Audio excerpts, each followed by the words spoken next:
ഇടുക്കി മൂന്നാറിലെ ജനവാസ മേഖലയിൽ ഭീതി പടർത്തിയ കടുവ ഉൾവനത്തിൽ നിന്നും ജനവാസ മേഖലയിലേക്ക് എത്തി. പെരിയാർ തങ്കമല മാട്ടുപ്പെട്ടി ഡിവിഷൻ ഭാഗത്താണ് കടുവ ഇപ്പോൾ ഉള്ളത്. വനംവകുപ്പ് തീവ്രമായി തന്നെ നിരീക്ഷണം നടത്തി വരികയാണ്.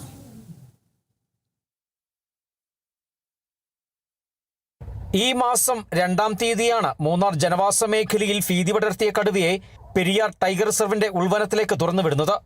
കടുവയുടെ നീക്കങ്ങൾ അറിയുന്നതിനു വേണ്ടി റേഡിയോ കോളർ ഘടിപ്പിച്ചാണ് കടുവയെ തുറന്നുവിട്ടത്. 10 പേരടങ്ങുന്ന ഫോറസ്റ്റ് ഉദ്യോഗസ്ഥ സംഘം കഴിഞ്ഞ 3 ആഴ്ചക്കാലമായി കടുവയെ നിരീക്ഷിച്ചു വരികയായിരുന്നു.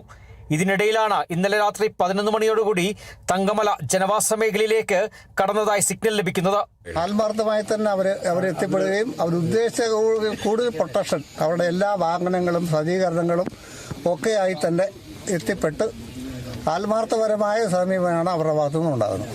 ഇന്നലെ സംഭവം അറിഞ്ഞപ്പോൾ തന്നെ ഇവിടെ സംസാരിച്ചില്ലേ, പുള്ളി അമ്പലത്തിൽ പോയിട്ട് വരുന്ന സമയമാണ് ഈ കടുവ ഫ്രണ്ടിൽ കൂടെ ചാടുന്നത്. അന്നേരം തന്നെ ഉദ്യോഗസ്ഥന്മാർ അറിയിക്കുകയും ഉദ്യോഗസ്ഥന്മാർ ഇന്നലെ രാത്രി തന്നെ വന്ന് ഇവിടെ ക്യാമ്പ് ചെയ്യുകയും ഇന്ന് രാവിലെ ഒരു 10 ജീപ്പോളം ആളുകൾ 4 റേഞ്ച് ഓഫീസർമാർ എല്ലാം കൂടെ വന്നിട്ടുണ്ട്. ഇപ്പം ഡ്രോൺ വെച്ച് നോക്കുമ്പോഴത്തേക്കും സംഭവം അവിടെ കിടപ്പുണ്ട്. വനവകുപ്പിന്റെ നേതൃത്വത്തിലുള്ള RRT സംഘം സ്ഥലത്ത് ക്യാമ്പ് ചെയ്യുകയും കടുവയെ നിരീക്ഷിച്ചു വരികയുമാണ്. കടുവ ജനവാസ മേഖല കൂടിയായ മാട്ടുപ്പെട്ടി 6-ാം നമ്പർ ഭാഗത്തെ കാടിനുള്ളിലാണ് നിൽക്കുന്നത്. ഉദ്യോഗസ്ഥർ നിൽക്കുന്ന ഏകദേശം 50 മീറ്റർ ചുറ്റളവിൽ തന്നെ കടുവയുണ്ടെന്നും ജനങ്ങൾ ആശങ്കപ്പെടേണ്ട സാഹചര്യം നിലവിലില്ല എന്നും ഫോറസ്റ്റ് ഉദ്യോഗസ്ഥർ പറഞ്ഞു. രാത്രിയോടുകൂടി കടുവ വീണ്ടും കാട്ടിലേക്ക് കയറുമെന്ന പ്രതീക്ഷയിലാണ് വനംവകുപ്പ് ഉദ്യോഗസ്ഥർ. Kerala vision news, Idukki.